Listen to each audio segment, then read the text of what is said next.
Hey, my name is Stix and welcome back to your weekly Gacha recap, a video series where I go over the latest news, pre-registrations, test phases, new releases, shutdowns, juicy drama, everything that happened in the Gacha genre over the course of the last week in one easy to digest format. If this is your first time here, consider joining our subreddit community, r/Stix. Consider joining our Twitter community, the Gacha Hub, or alternatively, our official Discord community, which you can find links to in the description and the pinned comment below. This is where you can make new friends, keep up to date with everything going on, and submit things for me to react to. Now, we have a lot to talk about, so let's just go ahead and jump right in.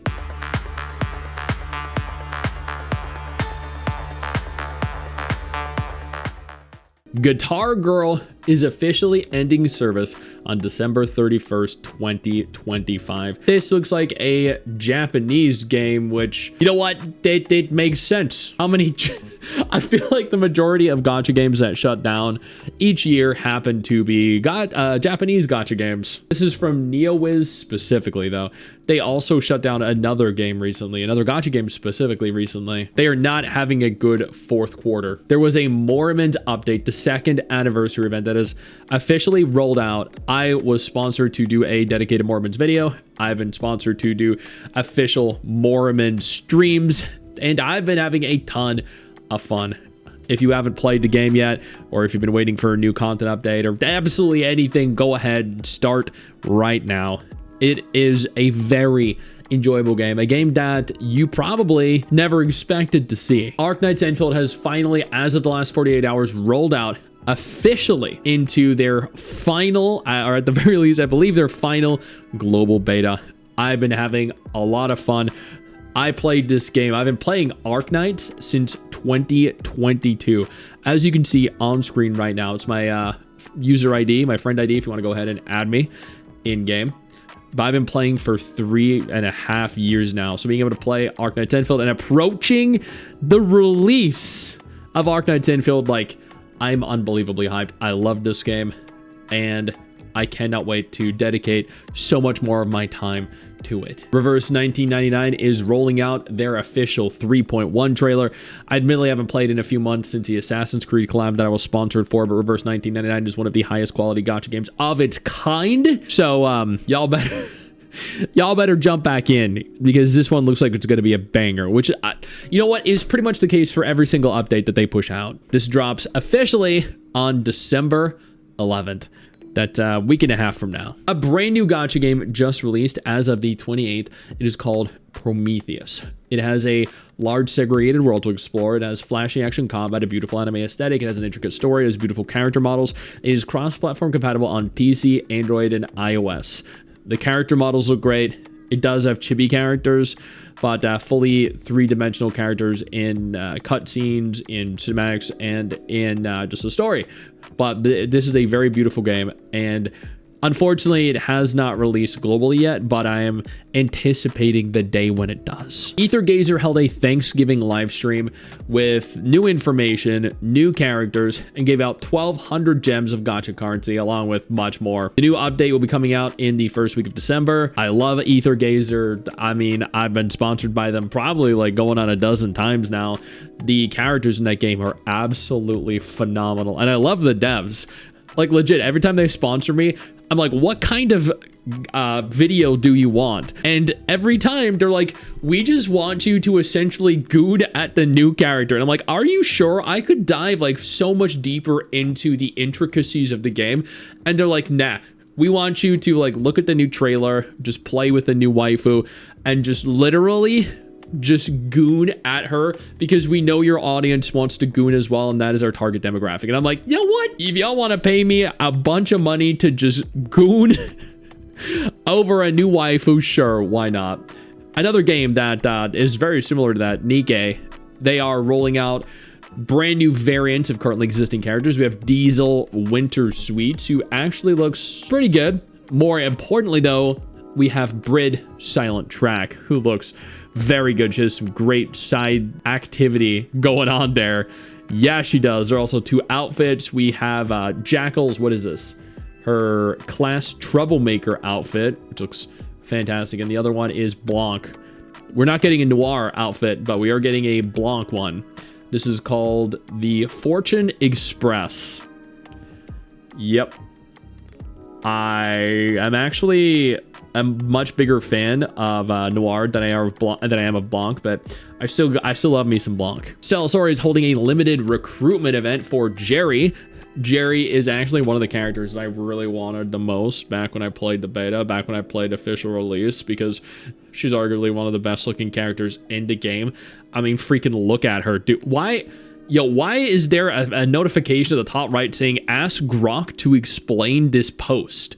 What is there to explain? There's a big booba hot waifu that is in a banner for a gacha game. Dude, what? Star Savior, which is a gacha game that I'm very eagerly anticipating. I actually did a dedicated video on not long ago. It's from the same people that did Counterside.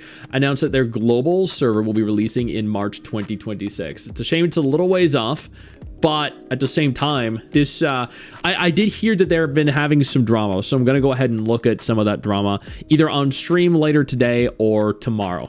Not entirely sure. I do genuinely hope it doesn't affect the ultimate release schedule and reception of the game. Yo, I don't mean to interrupt the video, but I need to take a moment here to thank all my incredible patrons over on Patreon whose support continues to allow for me to do regular videos like this every single day on this channel. Thank y'all so much, including our YouTube channel members.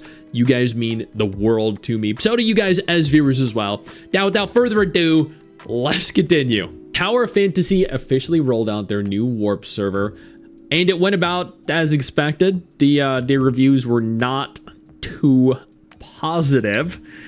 They were actually 35%. 35% of the user reviews were positive. 65% of them were negative. And then I went on over to the Steam DB page to take a look at the stats. It peaked at 3,300. Next day, it peaked at 2,400, 2,000, 1,900. And then Saturday, today, the weekend, it raised by a concurrency of 50 players. So now I will state this only factors in Steam.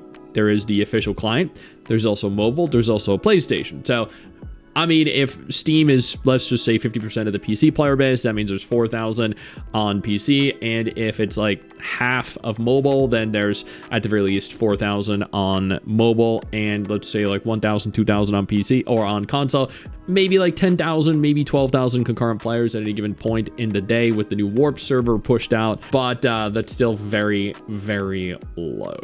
I don't think this was necessarily the success that Hadar were hoping it would be. A couple friends of mine, Mtash, Braxophone, they both hated it. I don't know anyone that really stuck with the game in terms of being a content creator longer than like the first 24 hours, and that's being generous. Wuthering Waves officially started the drip marketing for 3.0.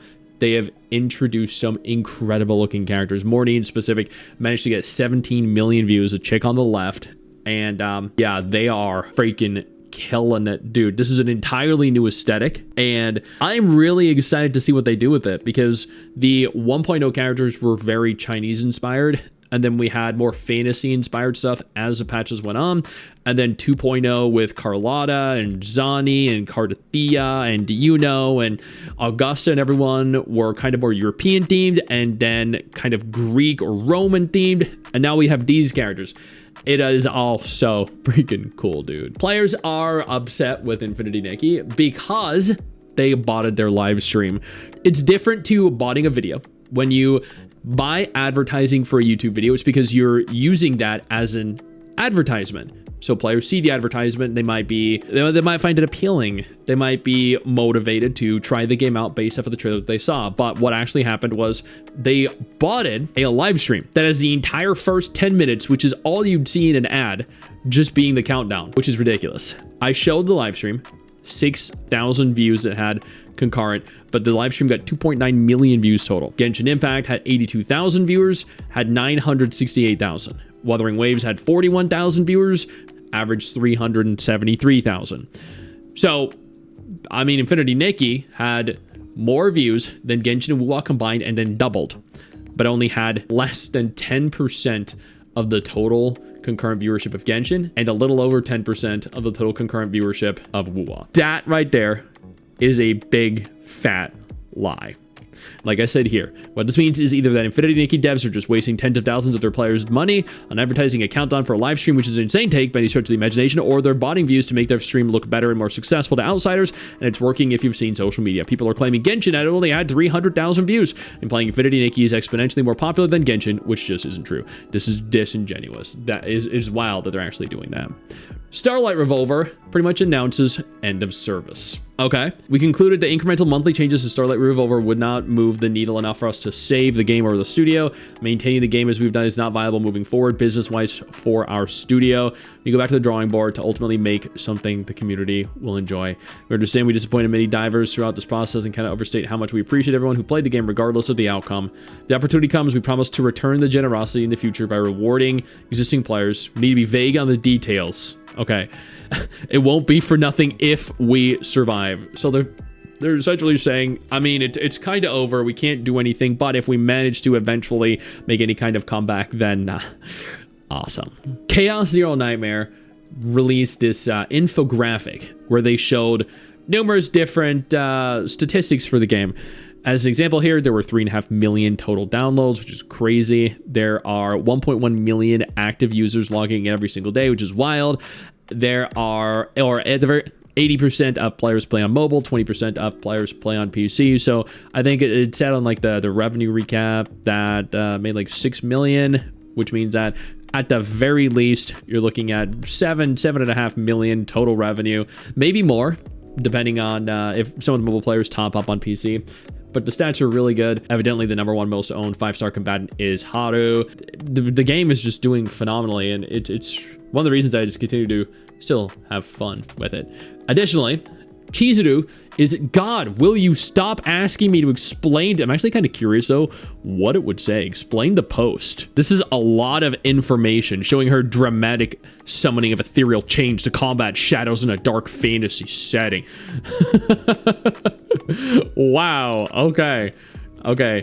So, the Chizuru was revealed, and she's going to be available to pull for very soon, and we're going to be pulling vigorously for Chizuru because she looks incredible, arguably one of the best characters in the game. And finally, Neverness to Everness is holding a developer meeting on the 27th to 28th of December in China for the 3rd closed beta test. It looks like a pre-beta on-site test as well, which could be really good. I'm very glad to see that's happening.